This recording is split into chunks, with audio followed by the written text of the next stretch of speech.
Hi, my name is Elizabeth Pampalone, and I'm here today to talk to you about Absolute Marketing. So, Absolute Marketing is a 5-day system that I developed that helps you to create all of your marketing for one whole year in just 5 days. And the way that I do that is I start with 5 elements of marketing and I break them down for one day each. So, we spend one day on branding, we spend one day on your website and get it from start to finish, start from scratch. We start on the third day, we start on your social media, which is just insane that we can get done a whole year of social media in one day. And then on day 4, we work on blogging, which is great for your SEO on your website. And on day 5, we work on your email marketing. Now, you might think this is impossible, but it's not. I'm going to actually break down each piece for you and give you some tips of some things you can do today in your nonprofit that's going to help you to gain a little bit of absolute marketing in your own nonprofit.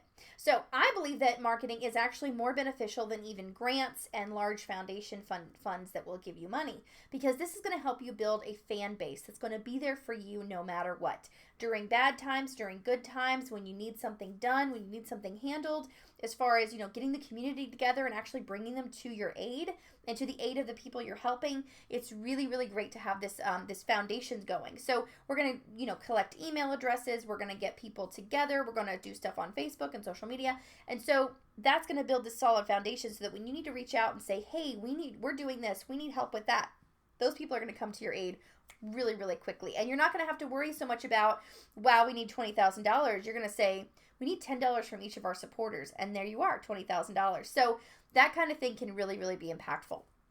And also, if you never need volunteers or anything like that, it can really help there. So let's start with the 5 pieces. We're going to start with reading them one at a time and just go through them all. Start with branding. Your brand is so important. It really is the essence of who you are, what you do, and it can have a huge impact on how people perceive your nonprofit or your organization. And when you look at your branding, it's not just about the pretty logo and does it look good and is it nice? Does it really connect? Does the message you're sending really connect with the people you're trying to make it impact? And this is not the constituents. Obviously, the constituents are the ones that are receiving the help. And sometimes you want to connect with them in a little bit of a way as well. But most of the time, you're outreaching to them. So you're saying, hey, we're here to help you. Let us help you. But when it comes to donations and donors and even volunteers, you need to make sure that those people are attracted to you and you're not having to constantly outreach and say, help us, give us money. Because that's what the hard part about fundraising and nonprofits is it's like you're always asking for money, which is true. But it doesn't have to be this like burdensome thing and worrying about, well, COVID happened, people don't have money and things like that. Your message and your brand should be so strong that you don't even have to work on bringing those people to you. They're just like there. They're like, oh my gosh, this is amazing. How can I help you? So your brand should have that really strong foundation and message. If you're not sure if it does, what you need to do is you need to find someone who's within your target age bracket. If you don't know what your target age bracket is, that would be some research you need to do. So you want to find someone in your target age bracket who has the income level that you would need for them to support your organization. And you'll want to just find like maybe 2 or 3 people that you don't know, maybe through a Facebook group or maybe through some friends, and you want to show them your logo. You want to send them maybe to your website. And maybe you just want to show them your mission statement and say, respond back to me with what you felt, what you thought, and what was interesting, what was confusing. And those kind of questions and just getting like a little focus group going can really help you get insight into what your brand is all about currently and where it needs to be fixed and changed. You can also talk to professionals. I mean, I do this all the time. I do audits all the time. And I help people by just looking at their brand, telling them from a marketing perspective, this is going to work. You need to change these things, etc. So I can give you, instead of giving you like questions to ask or you asking me questions, I'm going to give you what I know is going to be best for your organization. So that's first, branding, got that out of the way. Now that we've got a solid brand, we can now build our website on that solid foundation. You really can't build a website on a brand that's kind of so-so. When you do that, the website also fails. So when your brand is not connecting, your messaging is not connecting, now your website, when your brand is not connecting and your messaging isn't connecting, now your website is following suit. And what happens to a lot of people is they miss the branding part or they don't do it quite well. Then they have the website built on top of that not so good brand. And now they wonder, why isn't it working? Why is my website not working? I don't have any SEO, whatever the questions are that they're asking themselves. They're basically just saying it doesn't work. And why would it not be working? Well, the answer actually is that we need to go back to that brand. We need to go back and look and say, oh, that brand isn't right. Now we can build the website on a brand that's correct and that's actually solid and gives us the message we want from the organization. So once the brand is solid, the website should follow suit. Take everything you created on the branding side, incorporate that into the website, and make sure the website runs really well. It should be functional. Your website should almost be like a salesperson for you or like a fundraiser for you. Like when you're not there, when you're sleeping, that should be fundraising for you. And by that I mean it should have forms. Maybe I'm a person, I give this example all the time. I'm doing laundry, it's midnight, I'm cruising on Facebook, I see something of yours, maybe it's an ad, maybe it's a post from someone that I know, and I click on there and I go to your website. Now I'm cruising around and maybe I have a question about what you do. So I want to go to a contact form. And then I never hear back. Maybe you're not getting the contact form. Maybe it's not in there correctly. Maybe the email address is wrong where the contact form is being sent.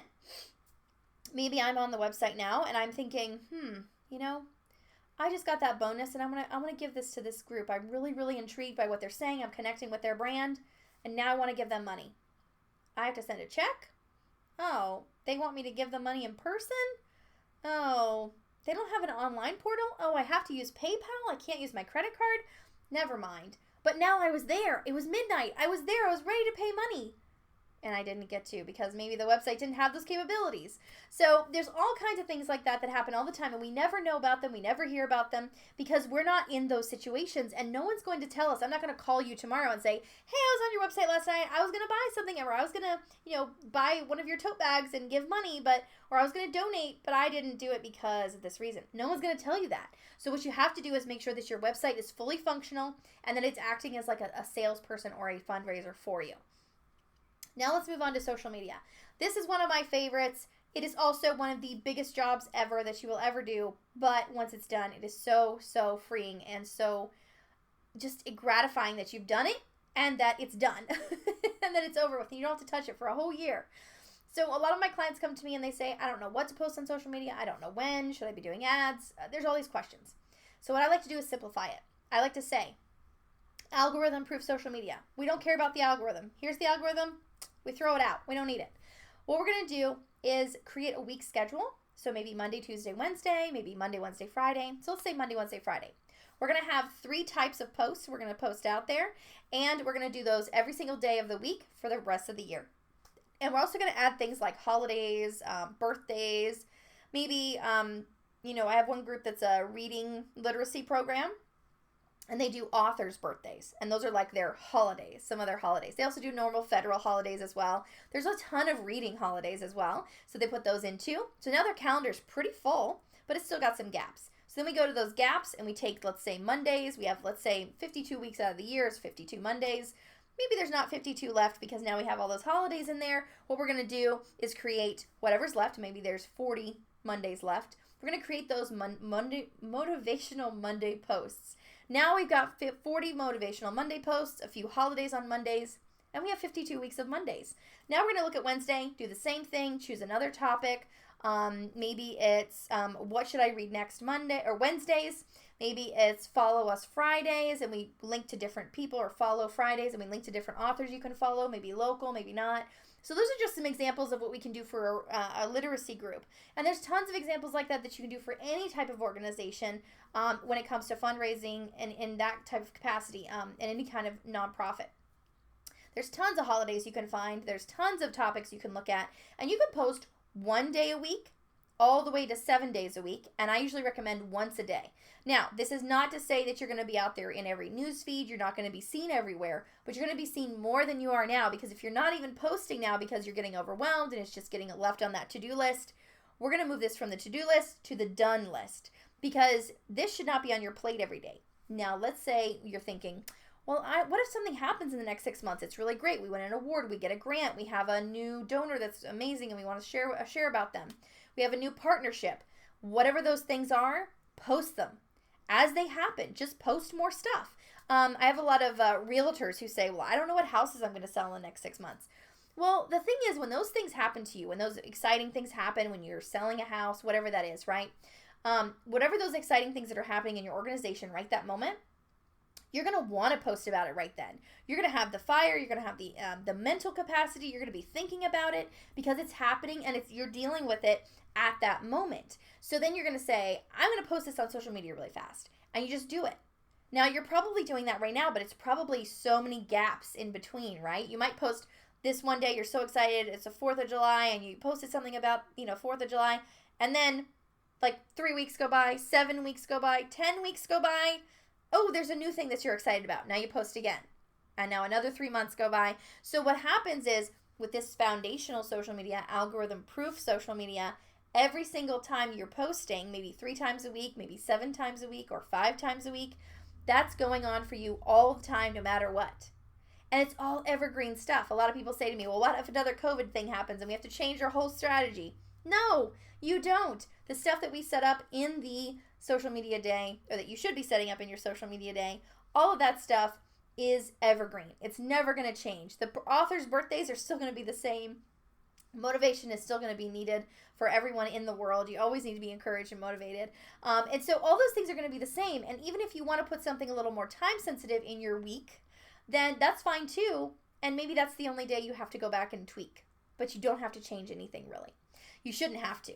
So that's day number 3. Now let's move on to day number 4, blogging. Well, blogging is something that a lot of people say, I'm not a writer. I'm not good at that. If you can write 9 sentences, let it sink in, 9 sentences, you can write a blog. So what we're going to do is talk about what is in a blog post. The anatomy of a blog post, which I actually have an ebook on, the anatomy of a blog post is actually the title, a really good title. That's got to be your one sticking point. You got to write a really good title. You're going to write a great title. You're going to write an intro 3 sentences. You're going to write a meat 3 sentences, which is that body section, what this article is really about. And then you're going to write a closing 3 sentences. That's it. You don't have to have these long drawn out things. They don't have to be so crazy. You can literally write 9 sentences if you wanted to, at a minimum, and say that's your blog post. Now, I will tell you something.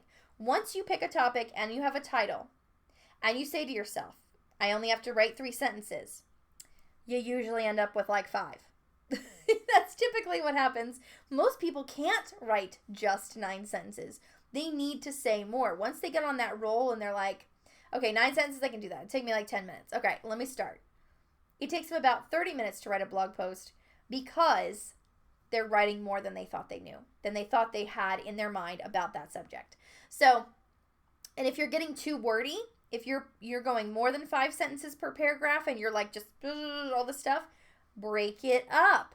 Now you have 2, 3, maybe 4 articles, and you want to make them short enough that you as a person, a busy person, would be able to read it in a very short amount of time.